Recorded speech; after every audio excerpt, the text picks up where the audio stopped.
आज का पहला प्रश्न है बक्सर का युद्ध डैश में लड़ा गया था। 1757, 1764, 1760, 1753 या इनमें से कोई नहीं। सही उत्तर है 1764 को। एग्जैक्ट डेट है 22 अक्टूबर 1764। इसमें होता क्या है कि बंगाल के नवाब होते हैं मीर कासिम। मीर कासिम होते हैं बंगाल के नवाब। साथ साथ में अवध के नवाब सुजाऊ दौला होते हैं। सुजाऊ दौला जो कि अवध के नवाब होते हैं।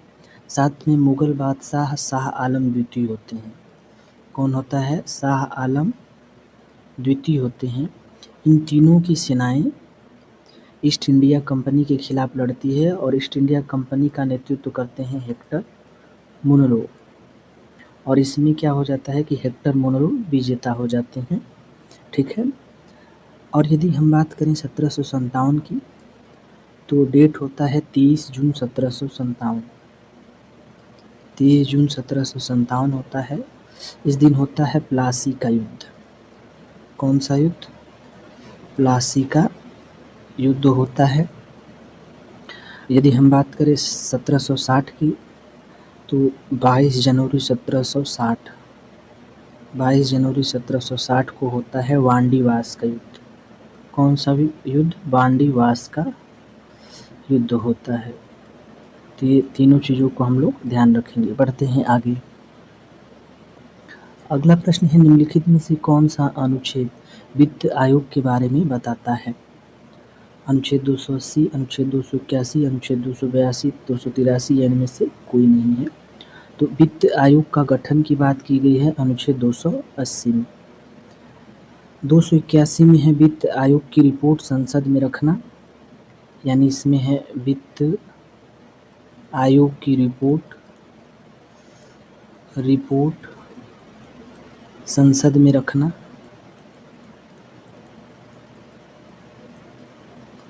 दो 282 में है लोक प्रयोजन के लिए खर्च और अनुदान, यानी लोक प्रयोजन के लिए खर्च एवं अनुदान है। इसके साथ अनुच्छेद 283 है कोष के बारे में, सरकारी कोष, यानी सरकारी कोष। तो सबसे इम्पोर्टेंट यही अनुच्छेद 280 एग्जाम में पूछा जाता है। पढ़ते हैं आगे। अगला प्रश्न है कांग्रेस शब्द कहाँ से आया है? अमेरिका से, ब्रिटेन से, आयरलैंड से, दक्षिण अमेरिका से या इनमें से कोई नहीं। तो कांग्रेस शब्द जो है वो अमेरिका से लिया गया है। और बात करें कांग्रेस का तो भारतीय राष्ट्रीय कांग्रेस यानी INC इंडियन नेशनल कांग्रेस जो थी, इस शब्द को सर्वप्रथम दादा भाई नौरोजी ने सुझाया था कि इसका नाम कांग्रेस रखा जाए, क्योंकि उस समय उत्तरी अमेरिका में क्या होता था, कांग्रेस का मतलब होता था क्रांतिकारियों की सभा। अब हम लोग यहाँ पे बात करेंगे अमेरिका के संविधान से क्या क्या भारतीय संविधान में लिया गया है। तो भारतीय संविधान में मौलिक अधिकार लिया गया है अमेरिका के संविधान से। न्यायिक पुनरावलोकन लिया गया है। न्यायिक पुनरावलोकन लिया गया है। साथ में स्वतंत्र न्यायपालिका की बात की जाती है। राष्ट्रपति पर महाभियोग का वर्णन भी कहाँ से लिया गया है? राष्ट्रपति पर महाभियोग, ये भी कहाँ से लिया गया है? अमेरिका से लिया गया है। उपराष्ट्रपति का पद भी कहाँ से लिया गया है? अमेरिका से। उपराष्ट्रपति का पद ये भी कहाँ से लिया गया है? अमेरिका से लिया गया है। बात करें ब्रिटेन से तो ब्रिटेन से संसदीय शासन प्रणाली ली गई है। क्या लिया गया है? संसदीय शासन प्रणाली। इसके साथ साथ विधि का शासन ये भी कहाँ से लिया गया है? ब्रिटेन से लिया गया है। एकल नागरिकता भी कहाँ से ली गई है? ब्रिटेन से लिया गया है। साथ साथ मंत्रिमंडल भी कहाँ से लिया गया है? ब्रिटेन से लिया गया है। अगर हम बात करें आयरलैंड से क्या क्या लिया गया है तो आयरलैंड से राज्य की नीति निर्देशक तत्व यानी DPSP लिया गया है। और राष्ट्रपति के चुनाव की विधि भी कहाँ से लिया गया है? आयरलैंड से लिया गया है। और राज्यसभा में सदस्यों का नामांकन, राज्यसभा में सदस्यों का नामांकन ये भी कहाँ से लिया गया है? आयरलैंड से लिया गया है। बढ़ते हैं आगे। अगला प्रश्न है भूपर्पटी में सबसे प्रचुर मात्रा में पाई जाने वाली धातु कौन सी है? सोडियम, एल्युमिनियम, कैल्शियम, लोहा या इनमें से कोई नहीं। तो अगर हम बात करें भूपर्पटी में सबसे अधिक मात्रा में पाए जाने वाली धातु, तो उत्तर हो जाएगा एल्युमिनियम। लगभग 8.1 से 8.3% तक पाई जाती है। लेकिन यहीं यदि प्रश्न में तत्व पूछता तो सबसे अधिक तत्व जो है वो ऑक्सीजन, क्या है, ऑक्सीजन सबसे ज़्यादा मात्रा में तत्व के रूप में पाया जाता है। लेकिन यहाँ धातु पूछा है इसलिए उसका उत्तर क्या होगा, एल्युमिनियम होगा। बढ़ते हैं अगले प्रश्न पे। प्रश्न है निम्नलिखित में से भारत की काली मिट्टी क्षेत्र को पहचानें, यानी काली मिट्टी कौन से क्षेत्र में पाई जाती है? तटीय मैदान, उत्तरी मैदान, डेक्कन ट्रैप, हिमालय या इनमें से कोई नहीं। सही उत्तर है डेक्कन ट्रैप। तो डेक्कन ट्रैप जो है ये मध्य प्रदेश, गुजरात और कर्नाटक हो गया, ये वाला क्षेत्र है दक्कन का ट्रैप। और जो दक्कन ट्रैप काली मिट्टी होती है इसे हम लोग रेगुर मिट्टी के नाम से भी जानी जाती है, रेगुर मिट्टी के नाम से भी इसको जाना जाता है। इसके साथ साथ इसे कपासी मिट्टी भी कहा जाता है क्योंकि कपास की पैदावार इसमें बहुत अच्छी होती है। क्या होती है ये, कपासी मिट्टी होती है क्योंकि कपास की पैदावार बहुत अच्छी होती है। इसमें प्रचुर मात्रा में लौह, चूना, मैग्नीशियम पाया जाता है। बढ़ते हैं अगले प्रश्न पे। प्रश्न है भारत में सर्वाधिक अंडे का उत्पादन किस राज्य में होता है? आंध्र प्रदेश, राजस्थान, मध्य प्रदेश, तमिलनाडु। सही उत्तर है इसका आंध्र प्रदेश। इसके अलावा आंध्र प्रदेश में तंबाकू भी सबसे ज़्यादा मात्रा में उत्पादित किया जाता है। तंबाकू में, मिर्च के उत्पादन में और अंडा के उत्पादन में टॉप पे है आंध्र प्रदेश। बात करें राजस्थान की तो राजस्थान जो है बाजरा उत्पादन में टॉप पे है, यहाँ पे सबसे ज़्यादा बाजरा होता है। इसके साथ सरसों यहाँ पे सबसे अधिक मात्रा में होती है। तिलहन भी कह सकते हैं यहाँ पे बहुत ज़्यादा मात्रा में होती है। मध्य प्रदेश की बात करें तो दलहन यहाँ पे सबसे ज़्यादा होता है। सोयाबीन यानी सोया प्रदेश भी इसको बोला जाता है, सोयाबीन सबसे ज़्यादा मात्रा में यहाँ पैदावार होता है। साथ में यहाँ चना की पैदावार सबसे अधिक होती है। तांबा होता है, यानी ये भारत में नंबर 1 है। तमिलनाडु की बात करें तो तमिलनाडु केला उत्पादन में टॉप पे है। साथ साथ में यहाँ नारियल का भी उत्पादन ज़बरदस्त होता है और फूल का भी उत्पादन होता है यहाँ पे, और हल्दी मसाला भी यहाँ पे बहुत ज़्यादा मात्रा में उत्पादित होता है। अब हम लोग बात करते हैं उत्तर प्रदेश कौन कौन से मामले में टॉप पे है, किसके उत्पादन में। तो उत्तर प्रदेश गन्ना के उत्पादन में टॉप पे है। साथ साथ यहाँ पे गेहूँ सबसे अधिक मात्रा में उत्पादित होता है। आलू होता है, आलू में नंबर 1 है यूपी। साथ में यहाँ पे दुग्ध उत्पादन भी टॉप पे है। आंवला का भी उत्पादन यहाँ पे सबसे अधिक मात्रा में होता है। साथ साथ यहाँ पे जौ का भी उत्पादन सबसे अधिक मात्रा में होता है। हरा मटर भी यहाँ पे सबसे अधिक मात्रा में उत्पादित होता है। उसके साथ साथ उत्तर प्रदेश खाद्यान्न के मामले में यानी फूड ग्रेन्स के मामले में भारत में क्या है, टॉप पे है।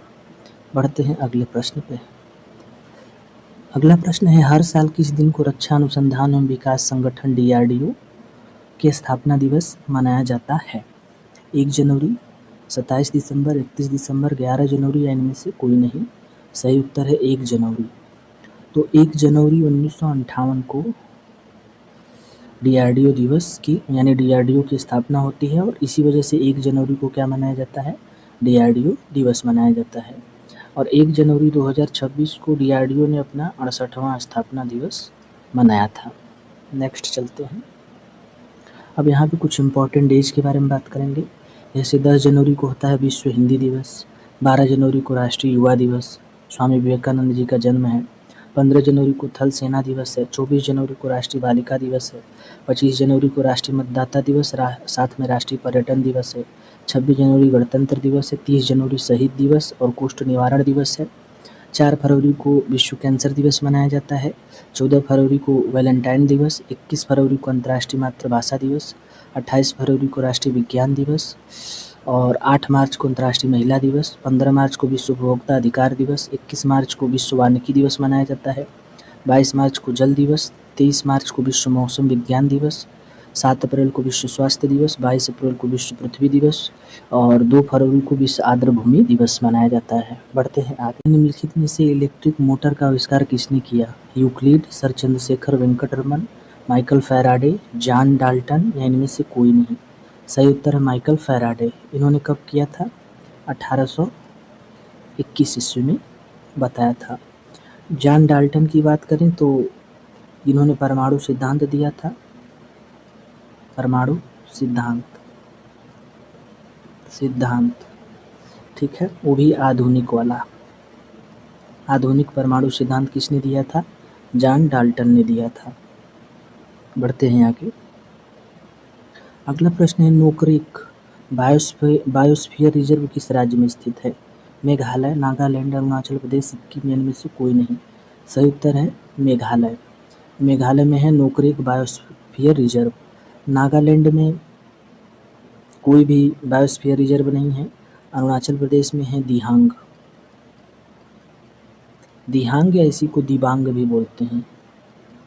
दिबांग बायोस्फीयर रिजर्व अरुणाचल प्रदेश में है। सिक्किम में है खांगचेंदजोंगा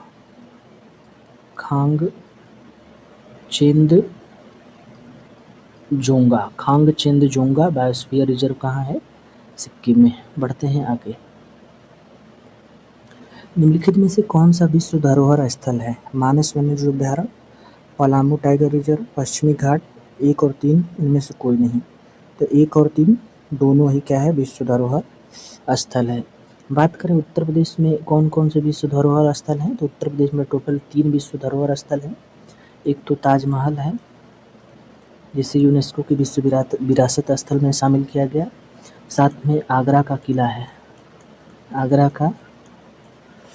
है। इन दोनों को 1983 ईस्वी में शामिल किया गया था।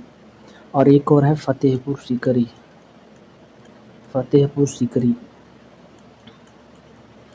इसको कब शामिल किया गया था? 1986 में। नेक्स्ट अगला प्रश्न है, भारत में निम्नलिखित में से कौन सा क्षेत्र जैव विविधता का हॉट स्पॉट है? पूर्वी घाट, गंगा के मैदान, पश्चिमी घाट, पूर्वी घाट या इनमें से कोई नहीं? सही उत्तर है पश्चिमी घाट क्या है? जैव विविधता का हॉट स्पॉट है, क्योंकि यहाँ पे 5000 से भी अधिक फूलों की, पौधों की प्रजातियाँ पाई जाती है, इस वजह से। बढ़ते हैं अगले प्रश्न पर।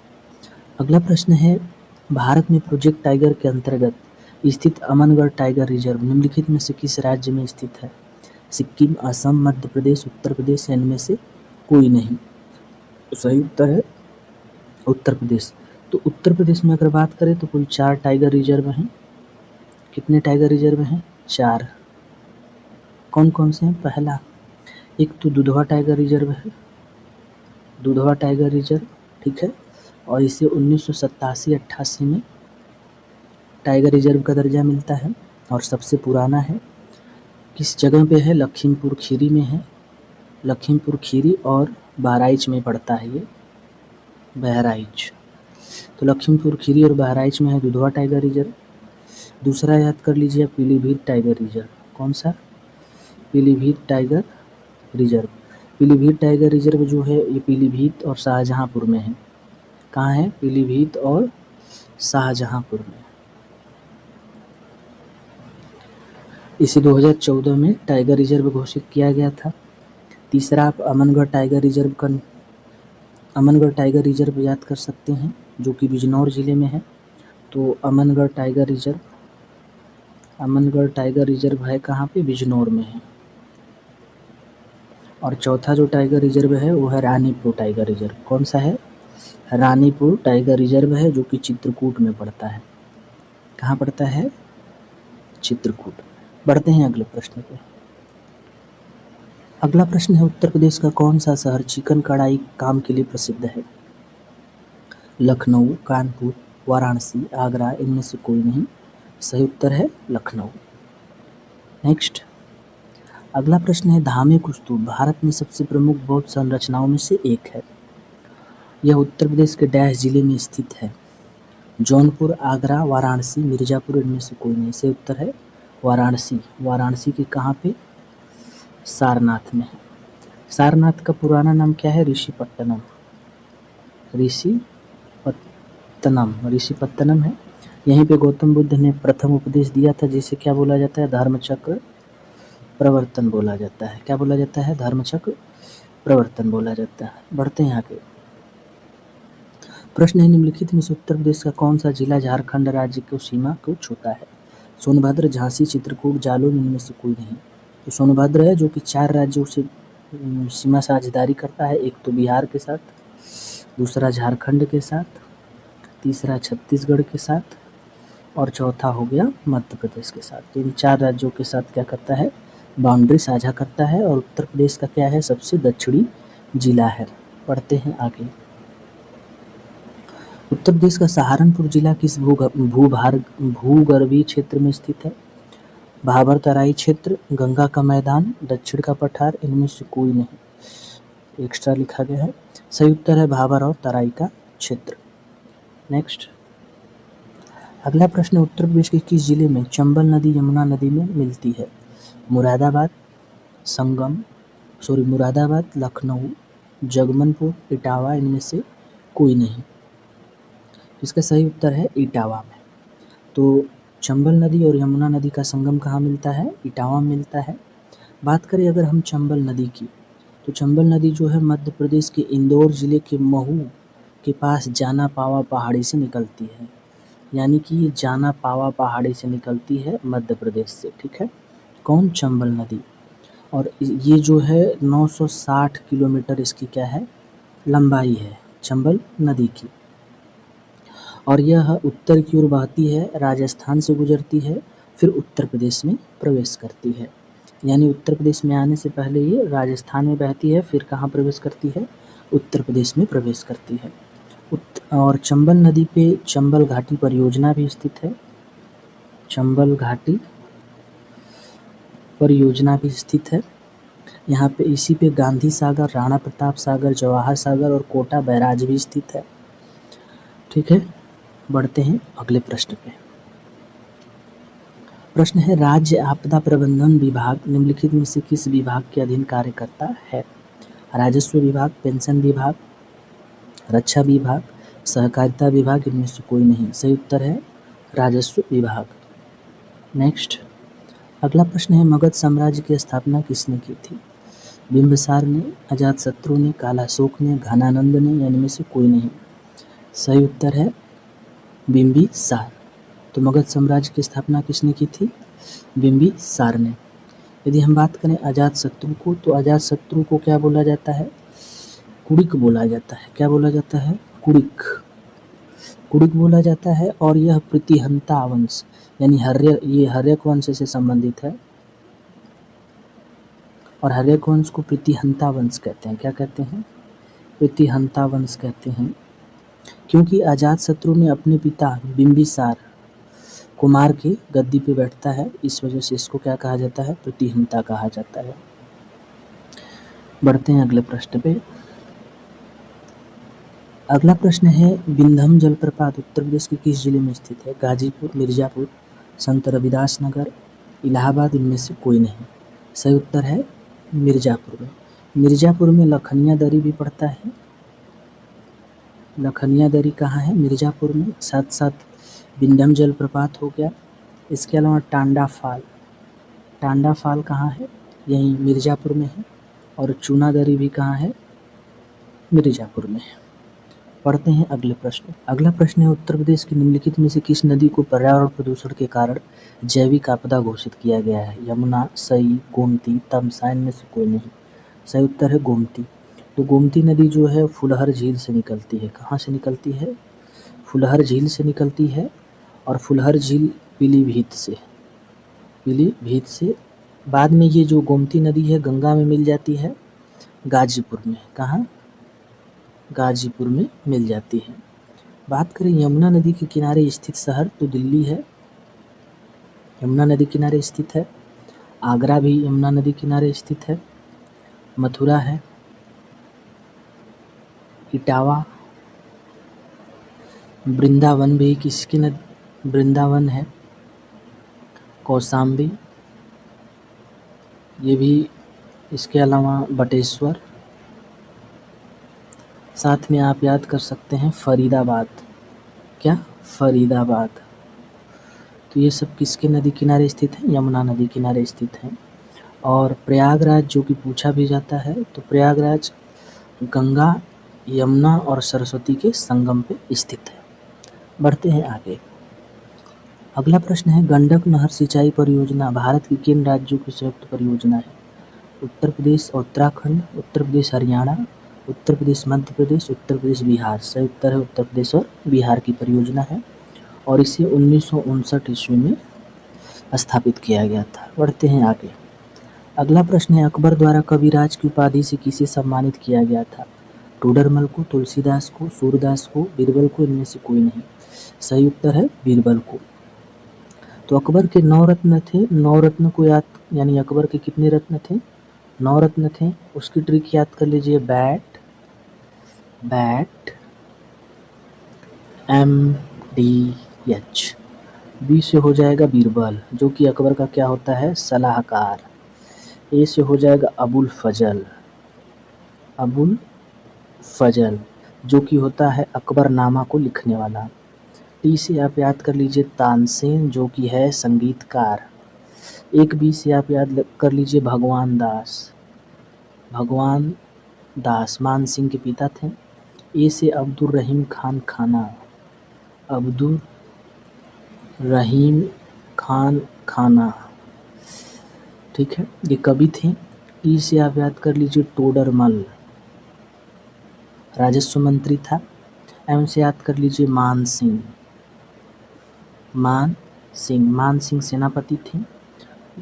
डी से याद कर लीजिए दो प्याजा, मुल्ला दो प्याजा एक्चुअली इसका नाम है, सलाहकार होता है। और हकीम हुकुम, एच से क्या है? हकीम हुकुम, यह भी सलाहकार और चिकित्सक होता है। चलिए बढ़ते हैं अगले प्रश्न पे। अगला प्रश्न है, निम्नलिखित में से कोसी नदी भारतीय हिमालय से निकलती है? कोसी, यमुना, गंडक, घाघरा, इनमें से कोई नहीं। मतलब इसमें पूछा है कौन सी नदी भारतीय हिमालय से निकलती है, तो सही उत्तर है यमुना। तो इसके अलावा गंगा नदी भी हिमालय से निकलती है, यमुना नदी हो ही गया, इसके साथ सिंधु नदी आप याद कर सकते हैं, सिंधु नदी। ब्रह्मपुत्र नदी भी कहाँ से? हिमालय से ही निकलती है। इसके साथ सतलज, चिनाब, है ना, रावी, ब्यास, अलकनंदा, ये सब नदियाँ कहाँ से निकलती हैं? हिमालय से निकलती हैं।